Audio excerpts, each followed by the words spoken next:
बिस्मिल्लाहिर्रहमानिर्रहीम। अस्सलाम वालेकुम। माय नेम इज़ शान यूसुफ। आज हम federal board chapter 1 physical quantities and measurements के न्यूमेरिकल्स डिस्कस करने के लिए जा रहे हैं। Let's start our topic. First question है हमारा, write the following numbers in scientific notations.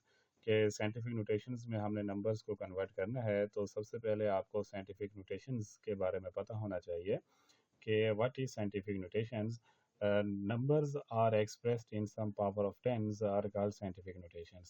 कि पावर ऑफ 10 में नंबर्स को काउंट किया जाता है, कैलकुलेट करते हैं उसको साइंटिफिक नोटेशन कहा जाता है. तो पहला हमारा क्वेश्चन है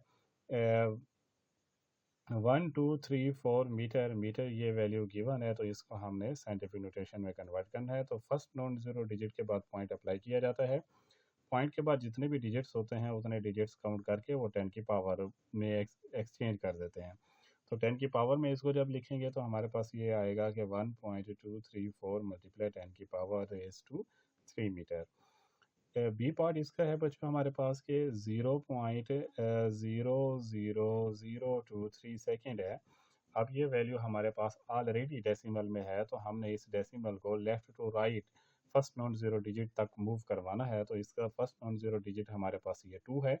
इट मीन्स के 2 और 3 के दरमियान पॉइंट अप्लाई होगा, और फिर हम डिजिट काउंट करेंगे कितने डिजिट हम पॉइंट को रिप्लेस कर रहे हैं. 1 2 3 4 5, तो 5 डिजिट्स हैं हमारे. तो 10 की पावर रेज टू 5 हम यहाँ पे ये लिख देंगे, तो ये इसका रिजल्ट होगा. सी इसका पार्ट है कि 469.3 मल्टीप्लाई 10 की पावर रेज टू 5 मीटर. तो अब ये पॉइंट राइट साइड पे अप्लाई किया हुआ है, तो इस पॉइंट को हमने फर्स्ट नॉन ज़ीरो डिजिट के बाद अप्लाई करना है. तो फर्स्ट नॉन ज़ीरो डिजिट इसका 4 है. तो इस पॉइंट को अब हम राइट से लेफ़्ट की तरफ लेके जा रहे हैं. तो पहला जो पार्ट था उसमें हमने लेफ़्ट से राइट की तरफ लेके गए थे, तो लेफ़्ट से हमेशा पॉइंट को जब राइट की तरफ लेके जाते हैं तो 10 की पावर माइनस कंसीडर की जाती है, और जब राइट से लेफ़्ट की तरफ लेके जाते हैं तो वो 10 की पावर प्लस कंसीडर की जाती है. तो 4 के बाद यहाँ पे पॉइंट अप्लाई होगा, और 2 डिजिट्स हम पॉइंट को ये रिप्लेस कर रहे हैं, तो इसलिए ये 10 की पावर 2 और मल्टीप्लाई 10 की power raise to 4 as it is आ जाएगी. और फिर बेस एक जैसे होने की वजह से ये 10 की पावर 2 और 10 की पावर 5 को हम ऐड कर देंगे, और 4.693 मल्टीप्लाई 10 की पावर रेज टू 7 मीटर इसका आंसर आ जाएगा. डी इसका पार्ट के 0.00985 मल्टीप्लाई 10 की पावर रेज टू 8 सेकेंड. अब ये पॉइंट लेफ़्ट साइड पे है, ऑलरेडी मेंशन किया हुआ है, और हमने इस पॉइंट को फर्स्ट नॉन ज़ीरो डिजिट जो कि 9 इसका डिजिट बनता है वहाँ तक रिप्लेस करवाना है. तो जितने डिजिट हम इसको रिप्लेस करेंगे उतने ही 10 की पावर माइनस में कंसीडर की जाएगी. याद रहे कि ये पॉइंट ऑलरेडी मेंशन किया हुआ है और ये लेफ़्ट साइड पे है. और डेसिमल पॉइंट को जब भी हम वैल्यू 0.00 से स्टार्ट होती है तो इट मीन्स कि ये 10 की पावर नेगेटिव होती है. तो 9 और 8 के दरमियान पॉइंट अप्लाई होगा. 9.85 और एक्सपोनेंट 10 की पावर -3. जितने डिजिट हम इस पॉइंट को यहाँ से 9 के बाद लेके गए हैं और 3 डिजिट्स बनते हैं, तो 10 की पावर यहाँ पे 3 आ गई, और 10 की पावर 7 एज इट इज़. और फिर ये बेस एक जैसे होने की वजह से इधर भी 10 की पावर रेज टू -3 की भी 10 बेस है, और ये 10 की पावर रेज टू 7 की भी 10 बेस है. तो बेस एक जैसे होने की वजह से इन दोनों को प्लस करेंगे, और -3 + 7, तो उसका रिजल्ट हमारे पास 9.85 मल्टीप्लाई 10 की पावर रेज टू 4 सेकेंड आ जाएगा.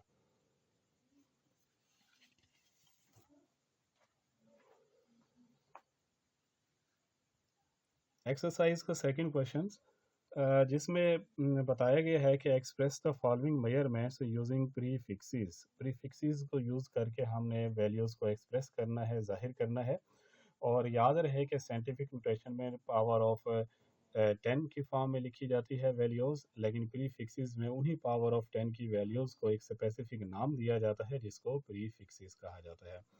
तो आप देखें कि हमने फर्स्ट नॉन ज़ीरो डिजिट के बाद यहाँ पे पॉइंट लगाएंगे, तो राइट साइड पे पॉइंट हम लेफ़्ट साइड की तरफ मूव करवा रहे हैं, तो वो 10 की पावर 1 कंसीडर की जाएगी, और 10 की पावर -10 एज इट इज़ आ जाएगी.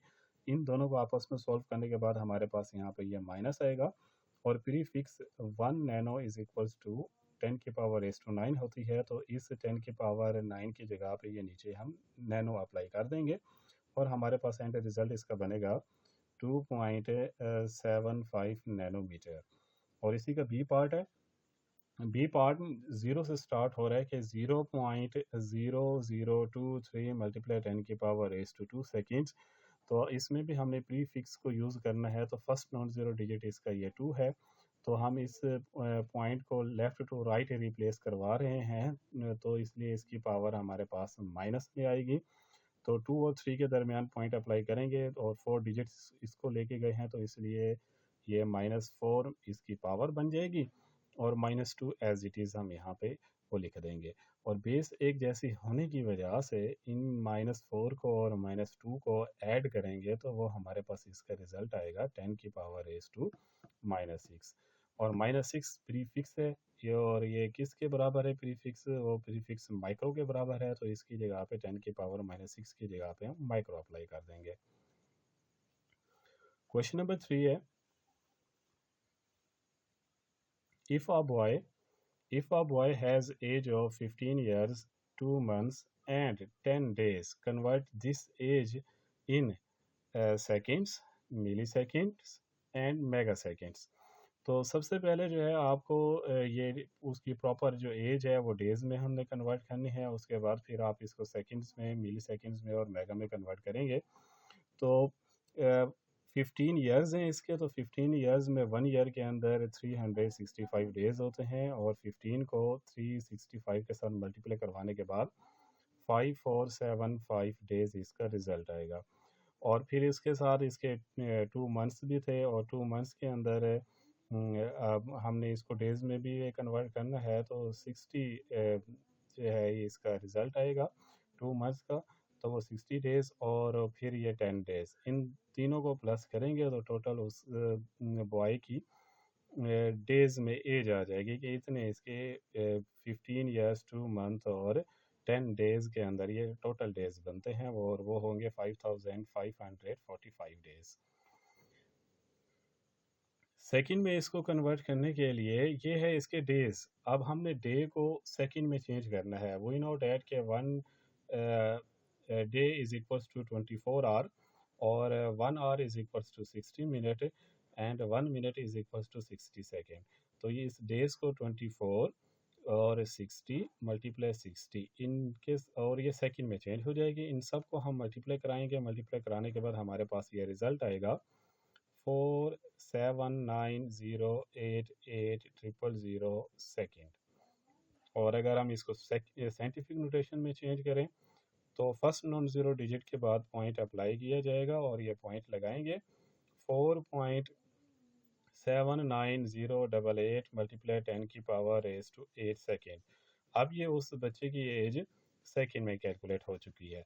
हमने इसको मिली में भी चेंज करना है, तो मिली के लिए वी नो डैट के 1 milli is equals to 10⁻⁻³ that is y add the value, add positive value of milli and negative value of milli in this value, so we get mine plus plus इसके साथ जो है ये multiply ये add हो जाएगा, तो add होने के बाद ये 10⁻⁸ है, ये 10⁻⁻3 है, 3 और 8 ये प्लस होने के बाद 11 बन जाएंगे, और फिर 10⁻⁻³ एज इट इज़ आ जाएगी। अब 10⁻⁻³ की जगह पे हम मिली अप्लाई करेंगे, मिली प्रीफिक्स यूज़ कर देंगे, तो ये हमारे पास 4.79088 मल्टीप्लाई 10⁻⁻11 मिली सेकेंड, इसमें हमारे पास ये वैल्यू आ जाएगी। अब हमने इसी एज को मेगा सेकेंड में भी कैलकुलेट करना है,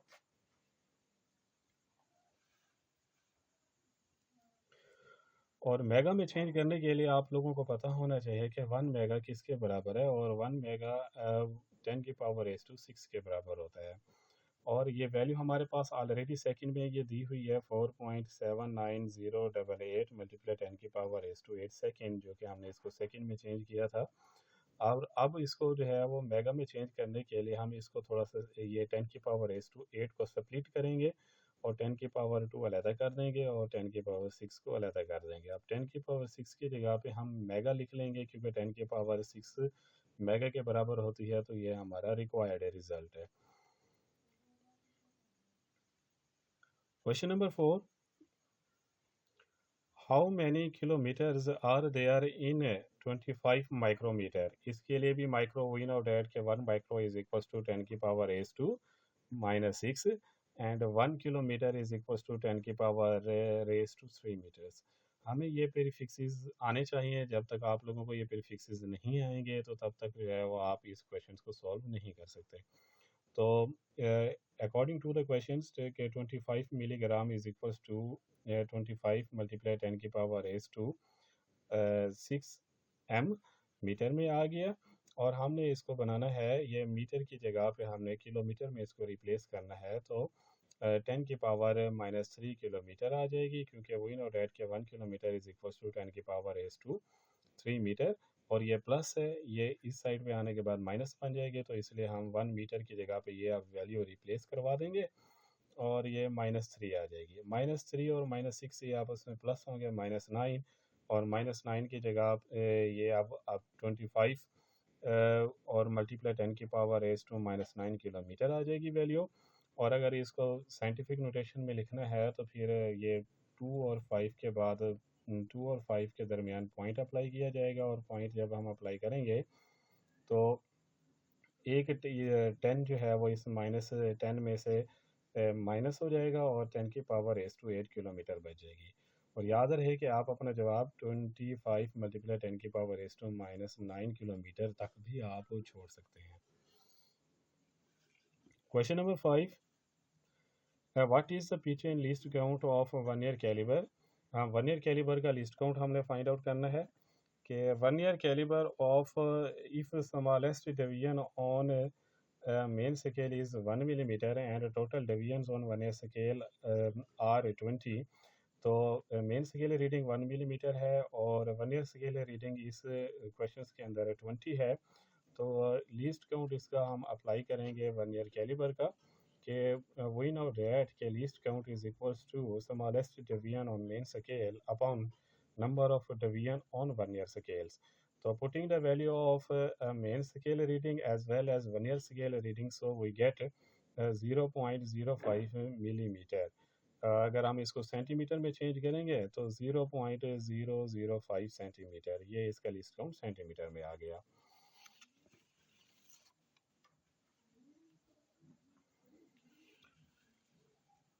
अब स्क्रू गेज का लिस्ट काउंट हमने फाइंड आउट करना है। उस क्वेश्चन नंबर 5 का बी पार्ट है कि screw gauge if smallest division on main scale is 0.5 millimetre and it's movable scale has 50 divisions. Movable scale को सर्कुलर स्केल भी कहा जाता है। तो ये पिच इसकी गिवन है मेन स्केल रीडिंग में। अब हम यहाँ पे देखेंगे कि इसकी ये पिच है 0.5 मिलीमीटर और सर्कुलर स्केल डिवीजन्स जो कि मूवेबल स्केल वो 50 डिवीजन्स है। और स्क्रू गेज का हम फार्मूला अप्लाई करेंगे, वी नो डैट के least count is equals to pitch of screw gauge upon number of division on circular scales. Putting the value of pitch of screw gauge and number of division on circular scale in this formula, so we get 0.01 millimeter। और इसको centimetre में हम करेंगे तो वो हमारे पास आ जाएगा 0.001 centimetre. Question number 6, ये इसमें हमने जो है ना वो इसकी रीडिंग फाइंड आउट करनी है कि look at the measurements of one year calibres. ये डायग्राम है, आपको इस तरह से बुक में भी एक डायग्राम बनी हुई है तो उससे भी आपको हेल्प हो जाएगी और आप यहाँ से भी देखेंगे मैंने बनाने की कोशिश की है। इसमें हमने सबसे पहले इसका फाइंड आउट करना है कि what is it's main scale reading. Main scale reading बच्चों वन ईयर स्केल के ज़ीरो से मेन स्केल के ज़ीरो की जितनी भी डिवीजन्स क्रॉस हो चुकी होती हैं उसको हम मेन स्केल रीडिंग कंसीडर करते हैं। तो ये 2.5 डिवीजन्स इसकी कंसीडर हो गया तो मेन स्केल रीडिंग इसकी 2.5 सेंटीमीटर आ गई। उसके बाद इसका बी है कि what is it's coinciding division on one year scale. One year scale reading वो रीडिंग होती है कि वन ईयर स्केल की कोई भी एक डिवीजन जो मेन स्केल की किसी भी एक डिवीजन के साथ एक्यूरेट मैच हो रही हो और इस डायग्राम में 8th डिवीजन मैच हो रही है तो डैट मीन्स के it's one year scale reading is 8। और सी पार्ट में बच्चों हमने इसका फाइंड आउट करना है कि total reading on vernier caliper के टोटल रीडिंग में मेन स्केल रीडिंग का भी अहम किरदार अदा होता है। तो इसमें जो है हमारे पास ये मेन स्केल रीडिंग की आएगी 2.5 सेंटीमीटर और फिर प्लस सर्कुलर ये सॉरी वर्नियर स्केल डेविएंस हमारे पास 8 है, और इसका लीस्ट काउंट होता है 0.01 सेंटीमीटर। तो जो वर्नियर स्केल है उसको लीस्ट काउंट के साथ मल्टीप्लाई करवाने के बाद जो मेन स्केल है उसके साथ प्लस करते हैं, तो प्लस करने के बाद हमारे पास ये रिज़ल्ट आएगा 2.58 सेंटीमीटर, जो कि वर्नियर कैलिपर का लीस्ट काउंट सेंटीमीटर में है, तो इसलिए हमने इसका जवाब सेंटीमीटर में निकालना है।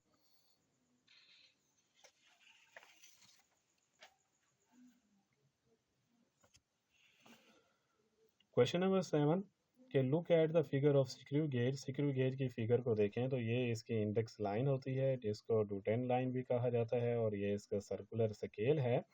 तो इसमें भी हमने इस डायग्राम की हेल्प से मेन स्केल रीडिंग और बाकी की इसकी जो वैल्यूज़ यहाँ पे पूछी गई हैं वो हमने कैलकुलेट करनी है। तो फर्स्ट इसका पार्ट है कि what is it's main scale reading जो कि इसकी इंडेक्स लाइन के ऊपर जितनी भी डेविएंस हमें शो हो रही होती हैं वो सारी के सारी इसकी मेन स्केल रीडिंग होती है, और 6 और उसके बाद 6.5 वाली ये लेंथ है, इसलिए इसकी मेन स्केल रीडिंग हमारे पास आ गई 6.5 मिलीमीटर। बी इसका पार्ट है। बी पार्ट में बच्चों पूछा गया है कि what is coinciding division of circular scale, कि सर्कुलर स्केल की रीडिंग हमने फाइंड आउट करनी है।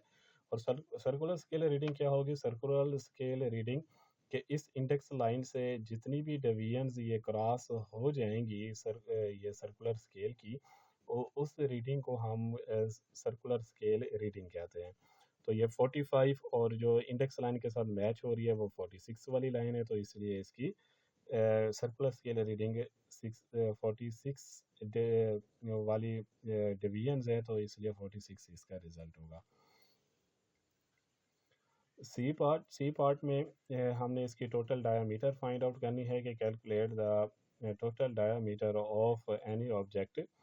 तो मेन स्केल रीडिंग 6.5 है प्लस, और ये सर्कुलर स्केल डेविएशन को इसके लीस्ट काउंट के साथ मल्टीप्लाई करेंगे, और लीस्ट काउंट के साथ मल्टीप्लाई करने के बाद मेन स्केल के साथ इसको प्लस करेंगे तो हमारे पास ये रिजल्ट आएगा 6.96 मिलीमीटर। और स्क्रू गेज का लीस्ट काउंट मिलीमीटर होता है, तो इसलिए क्योंकि ये वर्नियर कैलिपर से स्मॉलेस्ट रीडिंग को कैलकुलेट करता है और ये बेस्ट इंस्ट्रूमेंट है as compare to vernier caliper, तो ये मोर प्रिसाइज रीडिंग देता है। और ये बहुत ही अहम क्वेश्चन से इनको अच्छी तरीके से आपने जो है वो देखने या बोर्ड के एग्ज़ाम्स में ये पूछे जा सकते हैं। ओके, अल्लाह हाफिज़।